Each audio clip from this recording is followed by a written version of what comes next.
आज के जबरदस्त जायजे में हम एक ऐसे बेमिसाल नफ्सियाती और सर्वाइवल एक्सपेरिमेंट की गहराई में जाने वाले हैं जिसने इंसानी फितरत के ऐसे राज खोल दिए जो शायद हम कभी सोच भी नहीं सकते थे। तो चलिए सीधा इस तज्जिये में चलते हैं और देखते हैं कि जब इंसान को इंतहाई मुश्किल और अजाबदेह हालात में डाल दिया जाए तो असल में काम क्या आता है। क्या वो आपका हुनर है या फिर मिलकर चलने की हिकमत अमली? इस पूरे तजर्बे की बुनियाद दरअसल एक ऐसे सवाल पर खड़ी है जिसमें एक बहुत गहरी आयरनी यानी तंज छुपा है। सोचिए जरा, एक तरफ वो लोग हैं जो जंगल में जिंदा रहने के फन में मुकम्मल माहिर हैं और दूसरी तरफ बिल्कुल आम लोग। लेकिन इन आम लोगों को एक ऐसी सहूलत दी गई है जो इस पूरे खेल का नक्शा ही बदल कर रख सकती है। मुकाबला देखें कितना अजीब और नाबराबर है। ब्लू टीम में 50 माहिरीन हैं, इनके पास सालों का तजर्बा है, ये पहले भी महीनों जंगल में बिता चुके हैं, लेकिन यहां इन्हें बिल्कुल खाली हाथ लाया गया है, कोई गेयर नहीं। दूसरी तरफ हमारी रेड टीम है, 50 आम लोग जिन्हें इस चैलेंज से ठीक पहले एक कैंपिंग स्टोर में ले जाकर बेतहाशा शॉपिंग करने की पूरी आज़ादी दी गई। टेंट्स, स्लीपिंग बैग्स, टूल्स जो चाहें ले लें। एक तरफ तजुर्बा और दूसरी तरफ बेपनाह वसाइल। तो यहां सबसे अहम सवाल ये पैदा होता है कि आखिर ये लोग इस अजाब, सर्दी और सख्ती को बर्दाश्त क्यों कर रहे हैं? मकसद सिर्फ एक है, $2.5 लाख। जीतने वाली टीम, जिसके पास आखिर तक सबसे ज्यादा लोग बच जाएंगे, वो इस भारी रकम को आपस में तकसीम करेंगी। ये कोई छोटी मोटी रकम नहीं है, ये वो फिगर है जो इंसान को सर्दी, भूख और थकान से टूटने के बावजूद वहां खड़ा रहने पर मजबूर कर देता है। खैर चलिए देखते हैं कि डे 1 पर क्या हुआ। ब्लू टीम के माहिरीन ने आते ही वही किया जिसमें वो माहिर थे। इन्होंने फौरन इंतहाई एहतियात और प्रॉपर तरीके से अपने शेल्टर्स बनाना शुरू कर दिए। ये सिर्फ चंद लकड़ियां खड़ी करने की बात नहीं थी, बल्कि इन्होंने प्रॉपर डिब्रीज शेल्टर्स बनाए, यानी पत्तों की पूरी 1 फुट मोटी तह बिछाई गई ताकि बारिश और सर्दी से बचा जा सके। ये उनका बरसों का तजुर्बा बोल रहा था। उनका मानना था कि एक सॉलिड शेल्टर ही मोराल बुलंद रखता है। लेकिन रुकिए, यहां आता है इस कहानी का सबसे हैरत अंगेज प्लॉट ट्विस्ट। तमाम तर तैयारी के बावजूद पता है मुकाबला छोड़कर जाने वाले पहले 2 अफराद कौन थे? वो आम लोग नहीं थे, वो ब्लू टीम के सर्वाइवल एक्सपर्ट्स थे। जमीन इतनी ठंडी और गीली थी कि एक माहिर को सर्दी और थकान की वजह से पहली ही रात में हार माननी पड़ी। भाई, सर्दी किसी को नहीं बख्शती। ये वाकई सबके लिए एक बहुत बड़ा धचका था। और वहां दूसरी तरफ रेड टीम का हाल बिल्कुल ही मुख्तलिफ था।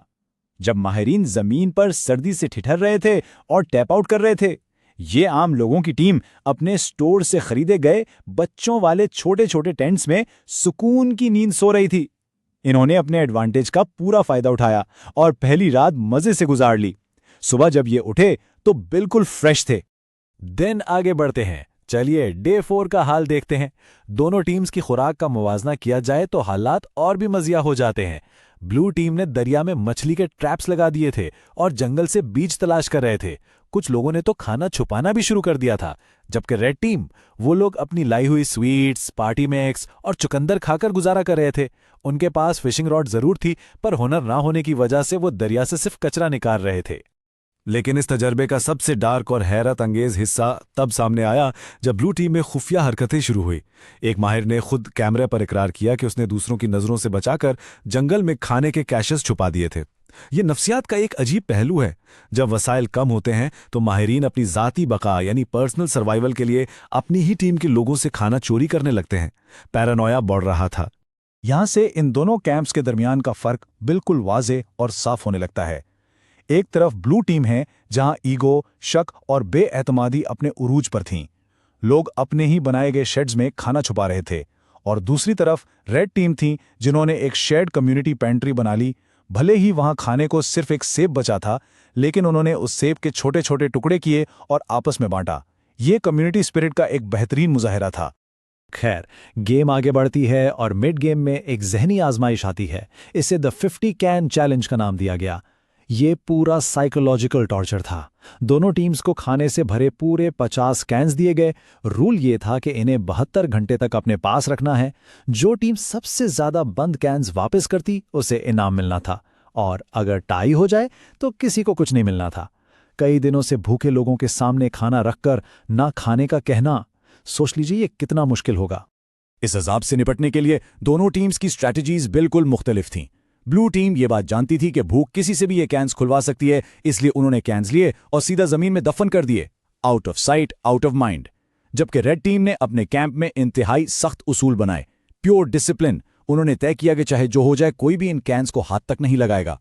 72 घंटे की शदीद भूख और बेचैनी के बाद नतीजा सबके सामने था, और ये नताइज सबको दंग करने वाले थे।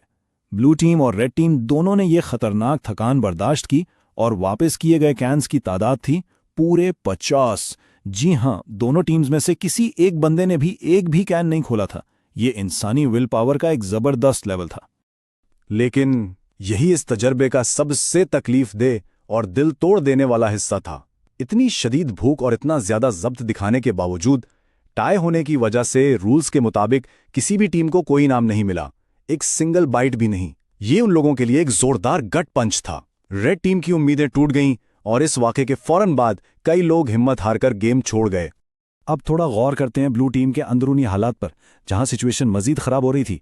एक एक्सपर्ट का यह बयान सब कुछ वाजे कर देता है। मैं फितरती तौर पर बागी हूं। असल में सर्वाइवल एक्सपर्ट्स लोन वुल्व्स होते हैं। वो अकेले जंगल में रहने के आदी होते हैं। उनकी तबीयत में दूसरों का हुक्म मानना या ग्रुप के मुताबिक चलना शामिल ही नहीं होता, और इसी रवैये ने आहिस्ता आहिस्ता इनकी पूरी टीम को अंदर से खोखला कर दिया। यहां हम समझ सकते हैं कि किस तरह 50 माहिरीन की एक टीम अपनी ही ईगो का शिकार हो गई। जरा तसव्वुर करें, 50 टाइप ए अल्फाज एक ही कैंप में।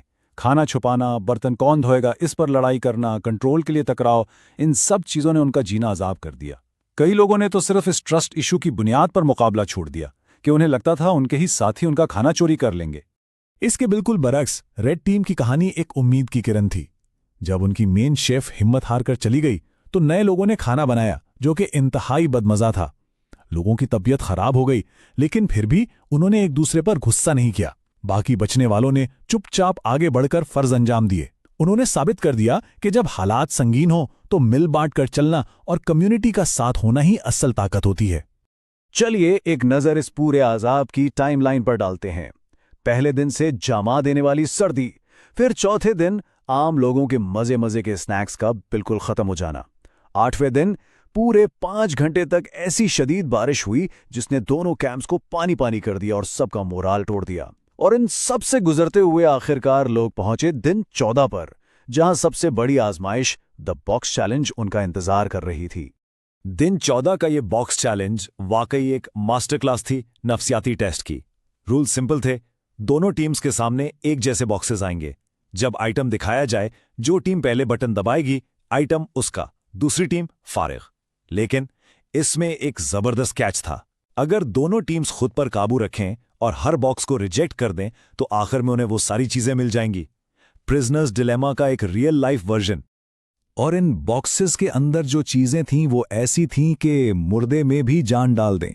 मछली पकड़ने का बेहतरीन सामान, आग पर रखने के लिए लोहे के बर्तन, तामीरी सामान, और इन सबके बीच फीस्टेबल पीनट बटर कप्स। एक लम्हे के लिए सोचिए, 2 हफ्ते से भूखे थके हुए इंसान के सामने जब मीठी मीठी चॉकलेट आती है तो उसके दिमाग में क्या चल रहा होता होगा। ये प्योर टॉर्चर था। चॉकलेट वहां सामने रखी थी, उसकी महक उन तक पहुंच रही थी, मुंह में पानी जरूर आया होगा, मगर हैरत अंगीज तौर पर दोनों टीम्स ने अपने आपस का फायदा सोचा और किसी ने भी बटन नहीं दबाया। उन्होंने महज चंद लम्हों की खुशी और लालच को ठुकरा दिया ताकि एंड गेम में उन्हें सब कुछ मिल सके। ये इंसानी इरादे और मिल के चलने की एक ऐसी अजीम मिसाल थी जिसने सबको हैरान कर दिया। तो इस पूरे जायजे को समेटते हुए हम आखिर में इस बुनियादी सवाल पर आकर खड़े होते हैं, क्या वाकई किसी आफत या आजमाइश में सिर्फ अपने हुनर और महारत पर भरोसा करना काफी होता है, जैसा कि ब्लू टीम के एक्सपर्ट्स ने सोचा था, या फिर मुसीबत में अपनी आना को पीछे रखकर एक कम्युनिटी की तरह सोचना इंसान को ज्यादा लंबा सफर तय करने में मदद देता है? ये एक ऐसी डीप थॉट है जिस पर हम सबको जरूर गौर करना चाहिए, क्योंकि कभी कभार सबसे बेहतरीन हिकमत अमली अकेले जीतने में नहीं बल्कि सबको साथ लेकर चलने में ही होती है। मुझे उम्मीद है कि इस जायजे ने यकीनन आपको सोचने पर मजबूर किया होगा